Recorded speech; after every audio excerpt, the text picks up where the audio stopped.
మహర్షి వాల్మీకి ఒకరోజు మహర్షి నారదుని అడుగుతాడు. ప్రపంచంలో సర్వగుణసంపన్నుడు, ధర్మపరాయణుడు, శూరుడు, సత్యవంతుడు ఎవరు? నారదుడు రాముడు అని వివరిస్తాడు. ఇతడే అయోధ్యరాజు దశరథుని పెద్ద కుమారుడు అని చెబుతాడు. ఒకరోజు వాల్మీకి తపోవనంలో 2 క్రోంచపక్షులు ప్రేమగా కాపురం చేస్తున్నాయి. అవి చూసి ఆనందపడుతున్న వాల్మీకి కళ్ల ముందే ఒక వేటగాడు వాటిలో పక్షిని చంపుతాడు.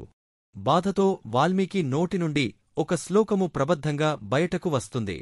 అదే ప్రథమ శ్లోకం. బ్రహ్మదేవుడు ప్రత్యక్షమై రాముని జీవితం గురించి వాల్మీకి కావ్యం రచించమని ఆశీర్వదిస్తాడు.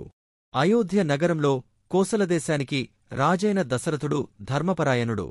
అతనికి 3 భార్యలు, కౌసల్య, సుమిత్ర, కైకేయి. కాని వారికెవరికీ పిల్లలు లేరు.